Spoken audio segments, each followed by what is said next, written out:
Good day. I'm Dr. Mojisola Odeku.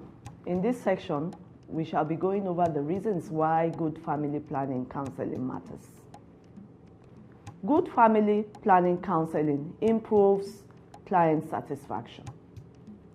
Evidence has shown that women who received personalized counseling about contraception were 3 times more likely to be satisfied with their care than those who never got counseling. Good counseling also promotes decision making. Yes, clients who communicate with their providers are better able to make informed choices and are more likely to stick with their chosen method. Another reason why family planning counseling matters is that it promotes return visits. In a study of 1,001 Nigerian clients, it was found that clients counseled by nurses specifically trained in counseling were nearly twice as likely to return to the clinic for family planning visits. And of course, we know good counseling is client-centered because it takes clients' needs and preferences into account. It is more appropriate and efficient for both the provider and the client. As providers, we may need to vary the counseling approach depending on the client's individual situation. One way to do this is to assess clients' needs rapidly using the 5 categories of family planning clients. Each of the 5 types of clients you can see in this image require different information according to their specific needs and concerns. By quickly assessing clients' needs and classifying them into the proper category, we as providers can make counseling more efficient. By personalizing the counseling session to fit the client, you avoid overloading your clients with unnecessary information, which saves time for both you and your client.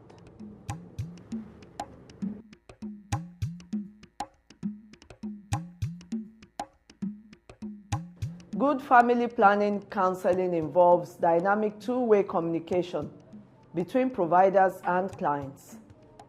So, in this section, we're going to be looking at key skills for developing just that. One of the key skills for family planning counseling is respect for clients' choices. The truth is that clients who receive their method of choice are more likely to continue using the method. When new clients come to the clinic with a method in mind, providers should respect this and engage the client in a brief discussion to ensure that the method the client has in mind is appropriate and that she's aware of the side effects. If the method is not appropriate for the client, the provider should discuss other options. Another key counseling skill family planning providers need is effective decision making and problem solving. To assist in decision making for new clients, a provider should provide information on the client's desired method or the methods that will best suit the client's needs. A provider should ensure that the client is medically eligible to use the method. The provider should also be able to provide clients with brief information on how the methods work. A provider should be able and willing to discuss potential side effects, how to use the method, and when the client can start using the method. Finally, family planning providers should be able to review the key points the client needs to remember and, of course, provide supplies. A provider can exercise their problem-solving skills for returning clients by asking the clients to share information about the problem they are having. The provider can then deal with the problem and, of course, remind the client that switching methods is safe and acceptable. One other very important key skill to know for family planning counseling is information that is personalized, accurate, and therefore effective. Personalizing means adapting counseling to fit the individual client needs and situation. As providers, it is our responsibility to give our clients medically and technically accurate information. This often includes dispelling any rumors and misconceptions that clients may have heard about family planning. A key family planning counseling skill you should also have is tailoring counseling to meet clients' needs.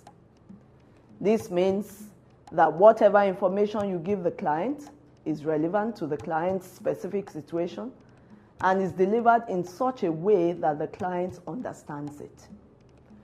This is important because tailoring information specific to your client will save both the provider and clients a lot of time and prevent information overload for your client.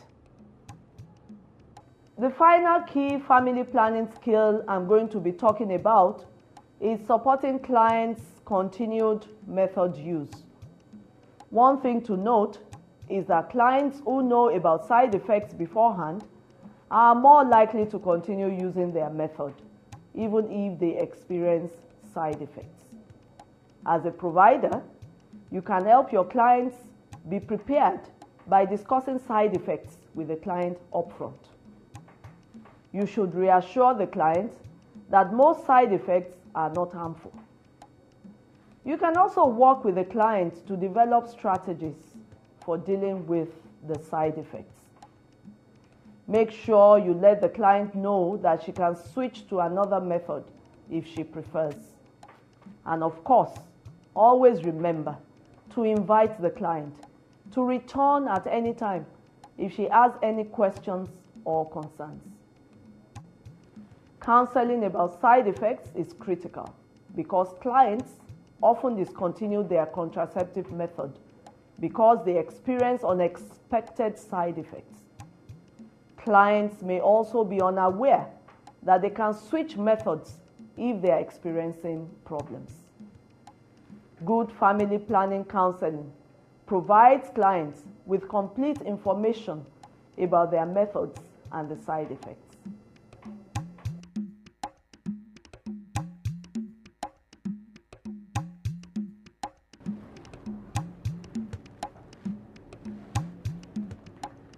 We've been talking about good family planning skills.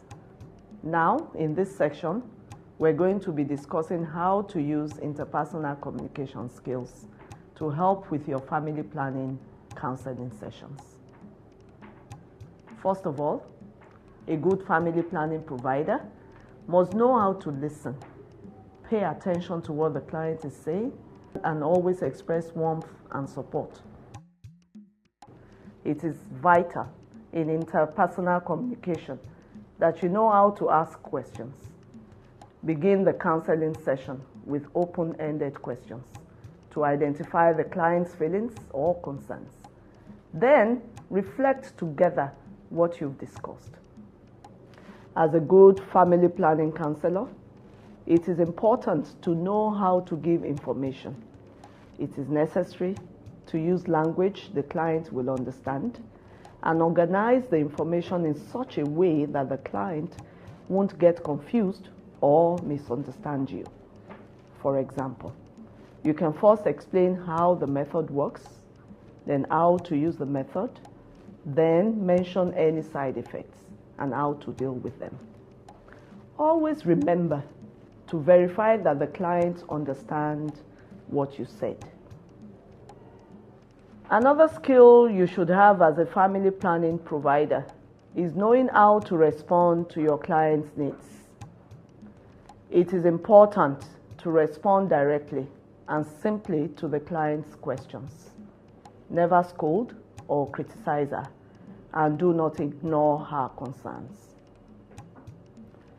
An important interpersonal communication skill is knowing how to encourage clients' participation.